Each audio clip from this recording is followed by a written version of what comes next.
On this episode of Locked On Angels, Reid Detmers is back. Was his time in AAA helpful? And the Halos said they're going to a six-man rotation. Is that a good move? And what's the difference between Minasian guys and Eppler guys? Well, we have some thoughts. It's time to get locked on with Mike and John, and this is Locked On Angels.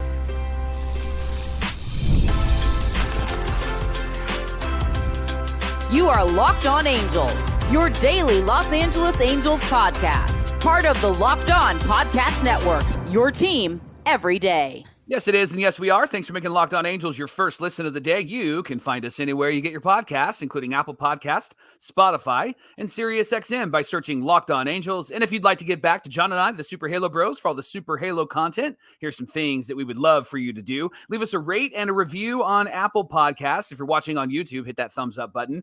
And if you're not subscribed already, please subscribe and become a Locked On everydayer. And whether you're watching or listening, come over to YouTube, leave a comment. It's one of the best ways to get in touch with us and be a part of the conversation. And this episode of Locked On Angels is brought to you by FanDuel. Now through September 22nd, all FanDuel customers can bet $5 and get a 3-week free trial of NFL Sunday Ticket from YouTube and YouTube TV. Visit FanDuel.com to get started. Thanks for being here for this episode of Locked On Angels, where it's your team every day. You've got the Frisch Brothers here with you, a.k.a. the Super Halo Bros. My name is John, and that's my brother Mike. And my name is Mike, and that's my brother John. It's our third season here at Locked On Angels, slowly wrapping up the third season, Mike. A full season is almost behind us here in September. On today's show, why are the Angels moving to a six-man rotation? Is that going to be beneficial, or is it going to take away from anything? We'll get into that discussion. I think it's important to have. What's the difference between Minasian's guys and Eppler guys? We'll get into that discussion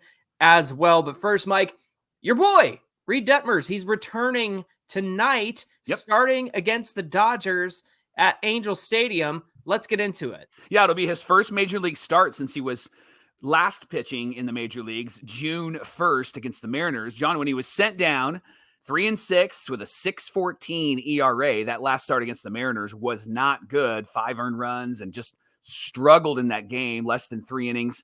And then in 14 starts in AAA, Detmers was 6-6 with a 5.54 ERA. But Detmers did have 3 really great starts to finish out his time down there. He gave up just 3 earned runs in 21 innings. So what'd he do in AA? Well, according to Reid, he said... AAA. What'd he do in AAA? He said, well, not too much. That's literally what he said. He said he didn't change anything other than going back to the way he used to throw his slider. We've talked about that on this show before. And Detmers said he made various changes with the pitch somehow, or sometimes throwing it harder, throwing it slower like he did last year. His quote was, "My stuff was working. It's felt really good for a long time, but it kind of came all together in the last couple of starts." On being down for as long as he was, you and I've talked about like how long he should have been there, and we mentioned September might be the time to call him back up. He said it was tough to be down there. There were a lot of ups and downs, but the staff down there is unbelievable. Kept me level-headed. Anytime they saw me get down a bit, they brought me back up. You just got to take advantage of what you got and keep your head up and trust the process. And by the way, Reid also was asked about his time missed in the major leagues. John, his time missed now pushes his free agent year 1 extra year. Reid said, "I'm just going to leave that alone. I'm not going to comment on that. I'm not going to say anything about that." So lot to tease out there, Johnny. Let me throw a couple of questions at you. Here's the first one. Reid said, nothing changed outside of going back to the slider he used to throw, and what we saw in the minor leagues in AAA was similar to the major leagues. Is that concerning to you? Yeah, I'm looking at the numbers when he left. 3-6, 6.14 ERA, 14 starts with AAA, 6-6 with a 5.54 ERA. We'll talk about, AAA is inflated, Salt Lake is inflated, the offense is inflated, so not the best picture of what a starter can do, but we've been keeping track, Mike, and some of that was Detmers working on things where it's like, you got to hit the zone. You got to hit the zone, bro, because that was the biggest thing. It was just the control and whatnot. And so I'm sure, and we discussed this on the show previously, in his first start, didn't look great, but it was a matter of, well, can you even hit the zone at this point? And so I'm sure that he got rocked a few times. I think what the important thing here for Reid Detmers is those last 3 starts where he gave up 3 earned runs across 21 innings. You had to see consistency, right? You had to see that he still had something in the tank. And I honestly believe that even though the results are not great at the major league level, and remember that he was off to a tremendous start this season. We thought it was like, oh, there's ace caliber Detmers. You've always believed that he's had the potential to be an ace, but going down to AAA, having that 5.54 ERA, it's been a mixed bag, to be honest with you. And I think that's okay. I think that the last 3 consistent starts are what you really want to look at there, because it shows that, okay, maybe he's figured something out. And on that question of figuring things out, Reid talked about staying level-headed down in AAA. Seems like the issue is it's always been a head issue, right? Because his stuff has always been great. His slider and everything that he's brought to the table has always been pretty great.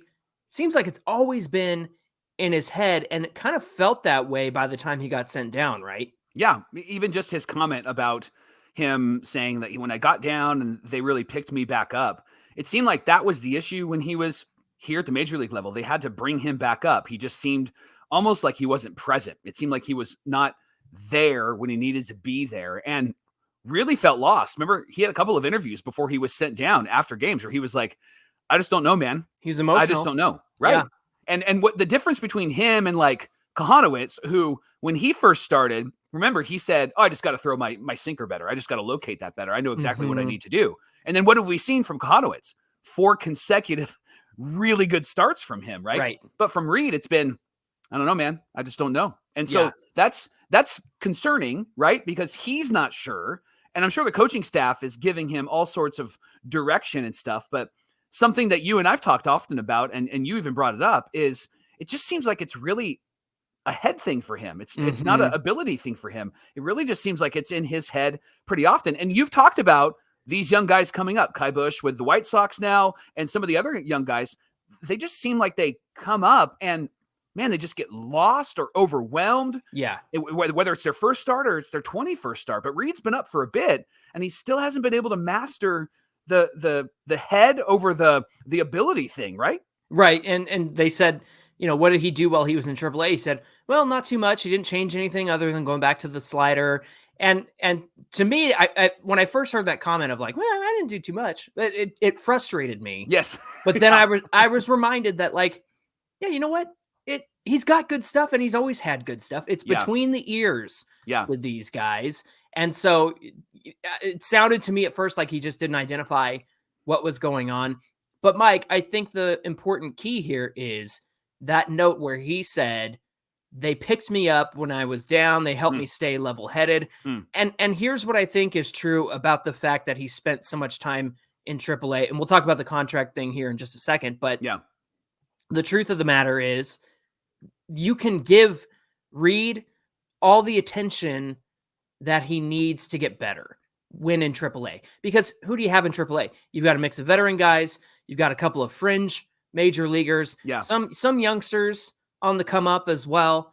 But at the end of the day, Reid Detmers is important to this franchise. He's important to this front office. He's important to this team.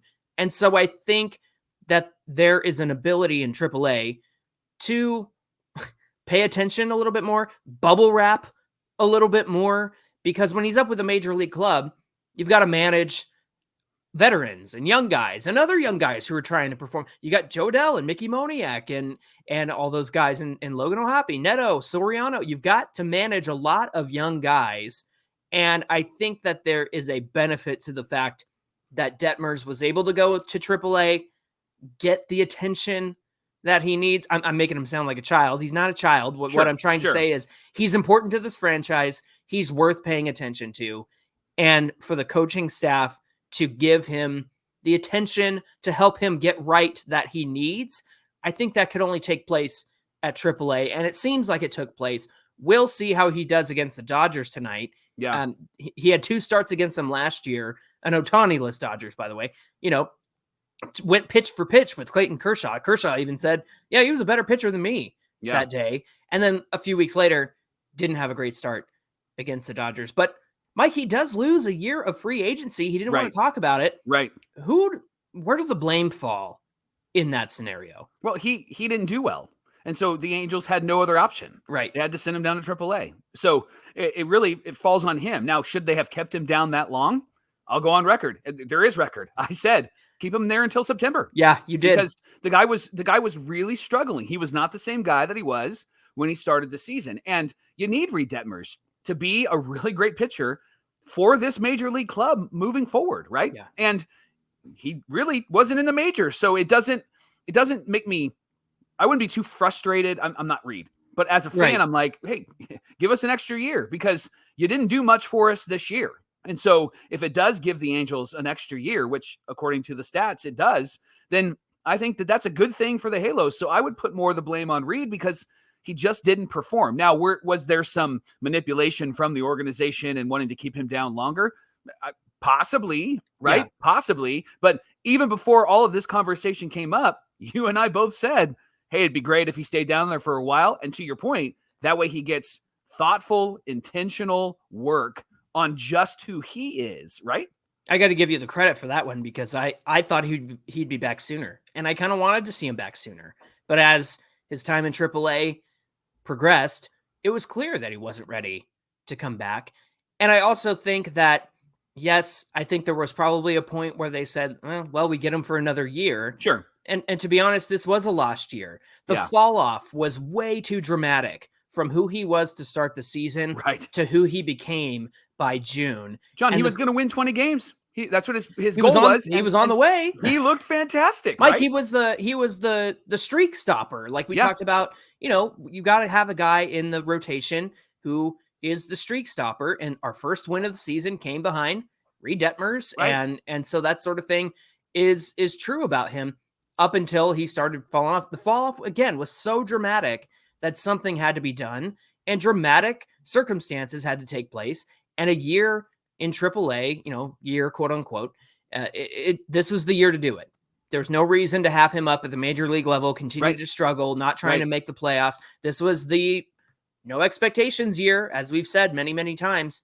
And I think that the Angels, to their credit, and to Perry Minasian in the front office, to their credit, did the right thing here in not trying to get Reid back so quickly. Let him work out the nonsense. We'll see what happens.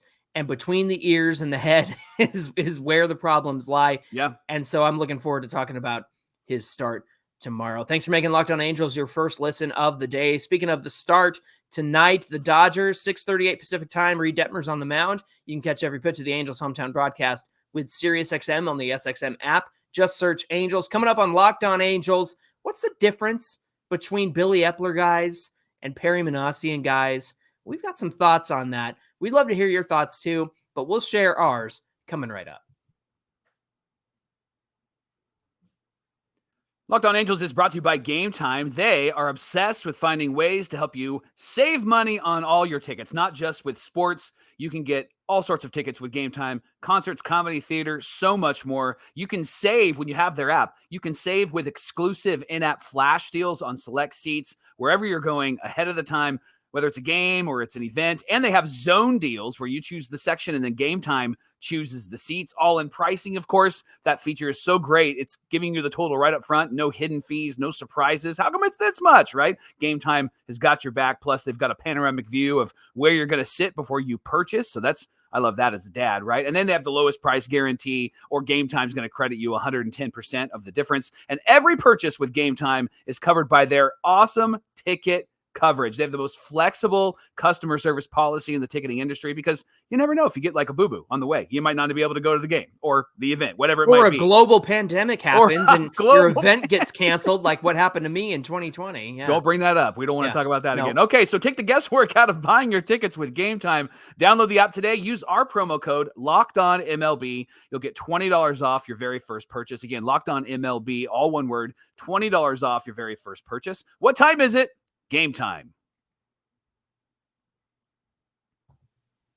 This is the Locked On Podcast Network, where it's your team every day. And everydayers, you are invited to join us for the Ohapi All-Star Bowl. This event is being put on by Logan Ohapi. He's inviting some of his teammates, and the goal is to raise funds for Corey's Promise, a nonprofit organization that walks alongside families whose children are dealing with pediatric cancer. Such a great cause. We're so excited to be part of this event.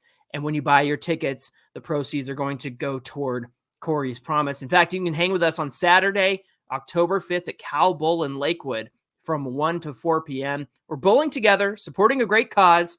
Again, we're going to see some Angel players there. They're going to bowl with us. So if you've got some bowling skills, you might be able to show those off. Grab your tickets by clicking the link in the episode description. And when you do, use our promo code BROS, that's BROS, at checkout. You can get $50 off your tickets. So come hang with us, come hang with Ohapi, and come hang with some Angels players as we bowl together and have a great time on Saturday, October 5th.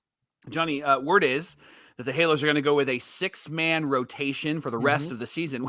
We went from who's starting, who's even going to be on the mound, Yeah, no kidding. Now we've got a whole lot of great pitchers, or at least potentially great pitchers in the Sure. starting rotation. So for now, starting tonight, it looks like it's going to be Detmers, Canning, Kahanowitz, Altaguiri, Anderson, and Caden Dana. There's 24 games left after tonight. Each starter could potentially have 3 more starts before the end of the year. So we could see Caden Dana a couple more times, which is great. Altaguiri a couple more times. I would love to see what they can do. And I would love to see if Jack Kahanowitz could continue his quality start streak. That guy has really been impressive. We'll talk about him in the next segment. But Johnny, the big question that all Angel fans are wondering about is the name Jose Soriano was not listed in that 6-man rotation. So do you think that he's going to sit out for the rest of the year? And is that a smart move? I think it's wise. I think it's important. You know, he went on the IL on the 17th of August with right arm fatigue, and anything dealing with arms and elbows and things like that. We have heard in the past, these sorts of things start out as, it's fatigue. Yeah. Fatigue. You know, the official listing is fatigue. And I hate that so much. But Mike, I would not push it. Yeah. Because here's the thing about Jose Soriano. Last year, 2023, 42 innings pitched out of the bullpen. Of course, he was fantastic. We all thought that he was going to remain in the bullpen and be somebody we could really count on. But then everybody had an eye for, no. He's got more talent than that. Yep. He could be something greater than that. And he's proven that. He's had a phenomenal year out of the starting rotation. In fact, this year, he's at 113 innings pitched as a starter. And the right arm fatigue, to me, is just the sign of growth and the sign of a young guy learning how to be a starter and managing that. In fact, Mike, the only time he's come close to 113, and again, this is the most innings pitched he's pitched in a season, 2019, he pitched mostly in single A. There was a couple innings in rookie ball, but it was 82 and a third innings pitched in 2019 for single A. That's the closest he's ever come. Then the last time he had Tommy John surgery was 2021. He happened to be with the Pirates when that occurred and he had the surgery. And remember that he was a Rule 5 pick, so he has bounced between the Angels and the Pirates back and forth. The Angels got him back, fortunately for us. So when I look at his numbers and I look at the stuff that he's been able to do as a starting pitcher, I have no problem shutting him down for the rest of the season. And I have to think that giving these guys 24 games left, 6 guys, that's actually 3+. That's maybe 4. Sure. Maybe these guys get 4 more starts. If my math is right. 24 divided by 6, 4 should be, I think. Yeah. Right. Yeah, I'm a talker, not a math guy. Yeah. But here's the thing. To see these guys in the rotation at least 3 to 4 more times, I think is important. One, you want to see how Anderson is going to finish this season so that you kind of know what you're getting next year. Canning is a mystery. And, I shouldn't say that. We've kind of figured out who Canning is, right? And I think that he deserves the opportunities to finish out this year. He's carried this team in terms of just taking the ball every 5 days. But Kahanowitz, Altaguiri, and Dana, and even Detmers, give them a couple of looks before the end of the season. I imagine, Mike, that there might be a situation where somebody like Dana doesn't get 4 starts. Maybe he gets 2 more just Sure. because they want to manage his innings. He also has thrown the most innings that he's ever thrown in his career across Double-A and then now in the majors. So that's another consideration to make there when it comes to this 6-man rotation. Yeah, I wonder if they're going to have some limits on the 2 young guys, Altagieri and Dana, right? Because they are new to this and they're trying to figure some things out. If I'm going to give innings to anybody, I'm probably going to give innings to Altagieri over Caden Dana, because Dana has pitched the most he's ever pitched this season. Obviously, he's fantastic, and you want to protect that arm. And so I'd love to see him maybe do 2 more starts, but I would try to squeeze in 4 more starts for Sam Altagieri, because I'd love to see what he can actually do when he doesn't struggle in the first inning and when the defense doesn't struggle behind him in the first inning. And so I'm looking forward to his next start. What's great about each of these names, John, is that it gives us as Angel fans something to look forward to, because obviously the Angels aren't great at all. And so we can see these guys have an opportunity to continue to prove themselves. And looking at this rotation, outside of obviously Angels make a big free agent move, they get Corbin Burns, right? Or something along those lines.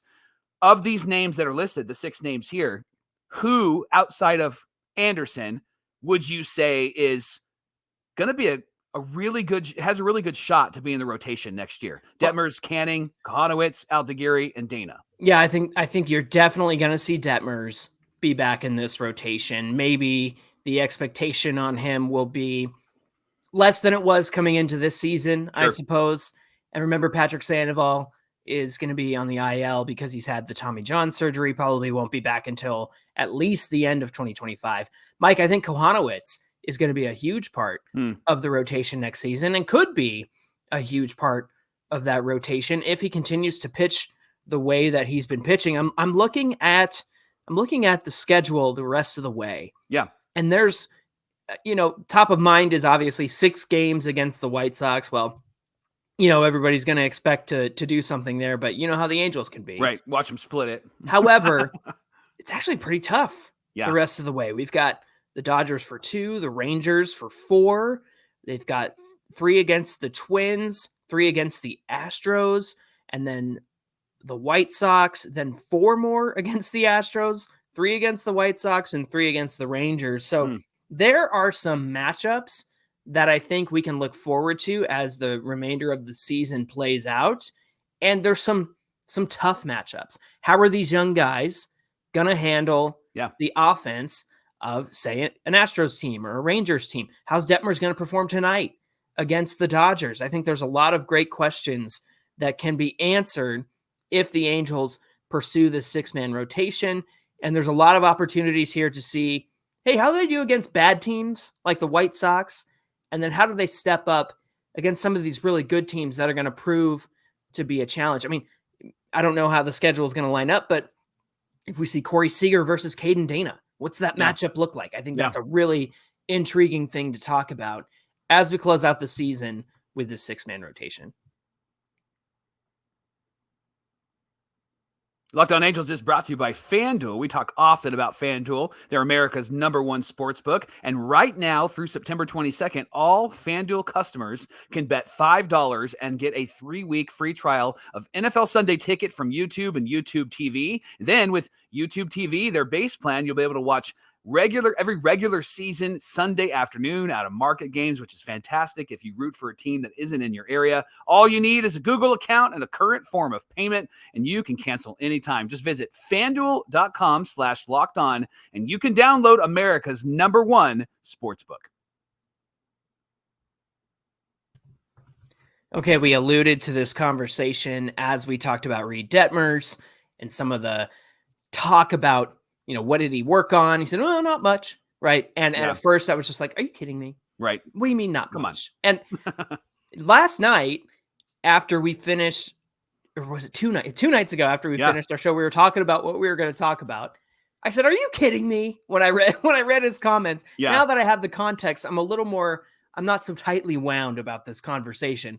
But Mike, it just brings up a larger point that if you look back at the last 10 years of Angels baseball, and you look at the guys that they've drafted, the guys that have come up and made an impact versus the guys that haven't, I think you notice a very big difference between the guys that Billy Eppler brought into this organization versus who Perry Minasian has brought in to this organization. And I'm talking about prospects. I'm not talking about, Billy Eppler obviously signed the Trout extension. He got Ohtani to sign with the Angels, right? I'm not talking about that stuff.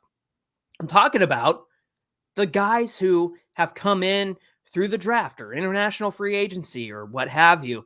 And Minasian guys versus Eppler guys seem to be more capable and ready and excited to step up to the challenge of the major leagues. I mean, Eppler guys seem to and continue to. We still have Eppler guys on this team. Yeah. They seem to have the ability, but they seem to struggle mentally. Yeah. And an example of that is Reid Detmers. Like we just got through talking about that, where this guy's a great pitcher. Yeah. But the mentality of how to handle the game just doesn't seem to be there. Sandoval, before he got hurt, the whole conversation around this year was, is he going to be an angry pitcher when he's out there? People said, let him be angry. He said, let me be angry. Let me do my thing. When the year before it was, I'm going to try to keep my emotions in check and And it's just like, what are we doing? Yeah. We talked about getting somebody a sports therapist here. And the truth of the matter is, it feels like it's all mental. I think about Jose Suarez before he got DFA'd and, his comments about like, hey, how'd you feel about your performance? Well, I thought it did pretty well. I thought it went well. No, it didn't. 7 walks in that game, Jose. You gave up 8 earned runs or what have you. It's just like, right? I'm doing the flying over your head motion for those on the audio side. That's what it feels like. It feels like there's a lot not going on in terms of the competitiveness of these guys or understanding their role, understanding who they are. And what I think I'm getting at is there's a major difference between the guys that Billy has brought in or did bring in, and they're not all misses, right? They're not all misses, but when you look at Minasian guys, you think about a Caden Dana, right? 20 years old, baby face, big dude, baby face. Yeah. Comes out there, looks confident and mentally tough on Sunday. Yeah. He gave up 4 walks, and you know what he did? He pitched around him. Didn't come back to haunt him, didn't come back to hurt him. And I think that's the mentality I like to see. Zach Neto's a ball player, Mike. And maybe that's what we're talking. The difference here is like ball players versus athletes. Yeah. Right? Does that make sense? Absolutely. And I think you're right. Not all of the Eppler drafts were bad. We talked about Kahanowitz. Kahanowitz has really been somebody that has been a pleasant surprise, right? And I don't mean to say that like, oh, all Billy Eppler guys are bad. Billy Eppler guys. I just think that you got baseball dudes. Yeah. And you have athletes. Joe Adell is one of the most impressive athletes you're ever going to see. Right. On any field. Right. Or basketball court or maybe volleyball. You know what I'm saying? Like on any field, Joe Adell could slot in. Like I'm picking him first. If we're picking teams, I'm picking him first. I don't care what the sport is. I'm picking him first. But baseball dudes and mentality, I think, comes a lot more quickly for Minasian guys. Yeah. And that's all about scouting. And that's it goes back to where the finances have gone, John. And I think that's a part of what we're experiencing now with Eppler guys, right? It may not necessarily be just completely on him. It might be the fact that we didn't have strong resources in the minor leagues and in the scouting. And now Perry has really been able to allocate some things. And I think that the results that you're seeing, which is really what got him the extension, in my opinion, are that his scouting people have looked at baseball people. Like, for example, Christian Moore was being watched by Tim McIlvaine because he lives in that area and he was being watched every single day. Christian Moore is a baseball player, right? By the way, no update on his injury. When we know it, we'll pass it along. But it's a lower body injury, which concerns me. But ultimately, what we've seen the last few years is that Minasian scouts have drafted baseball players and they've resourced those guys to go and watch those guys, and we're seeing the result on the major league roster. I also think it speaks to the fact that Minasian has gone after, obviously, college guys who are in their junior or senior year. They're ready to come to the majors. I think that makes a big difference to Billy Eppler's credit. Billy did take more high school guys, which I think is great. But Mike, I would also say this. I think if you were to take somebody like Joe Adell and put him in the Orioles system, I don't think he has as many of the struggles he's had over the course of his career. I think that he performs much more quickly. He's starting to come around. Don't get me wrong. You guys know I love Joe Adell. Yeah. But I think that if he were in another system, based on the resources available, based on the effort put into the minor leagues, based on all of that stuff, I think that he thrives in another system. I think that's partially what the problem is with guys like Reid Detmers or Jose Suarez, who, again, guys that people were looking forward to. But at the end of the day, I think you're right. I don't think the resource was behind scouting, development, training, data, analytics.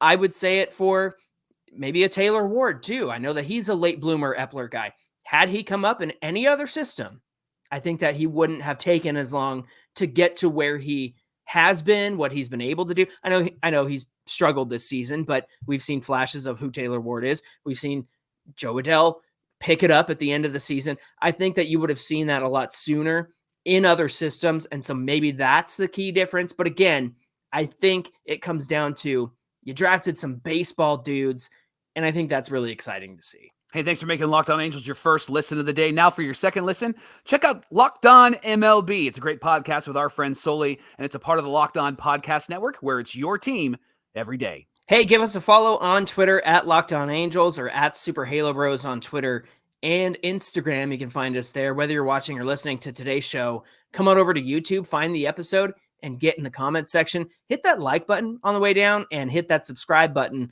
if you haven't done so already. It really helps out Mike and I. It helps out our channel. We love watching the growth take place. Mike, what do we have on deck for tomorrow's show? Well, Shohei Ohtani is going to be at Angels Stadium tonight, and so that ought to be really interesting watch, right? The big return. I'm excited about that. But he was asked about not getting re-signed and the deal with the Dodgers, and what he said was kind of normal, kind of what he's been saying all along. So we're going to break down what he said. And John, I just have a personal opinion about this that I'm going to hold until tomorrow's show. But it's about Ohtani being asked that question, and it's about Ohtani himself. And so I'm going to share all of that tomorrow on Locked On Angels. All right, looking forward to that conversation. We hope you'll come back and join us. Until then, my name is John, and that's my brother Mike. And my name is Mike, and that's my brother John. Thanks for being here with us, everybody, and we'll see you back here on Wednesday. All right, it's going to be like, what, 80-20 Dodger fans? Yeah, no kidding. Yeah, because the tickets are way cheaper at Angel Stadium.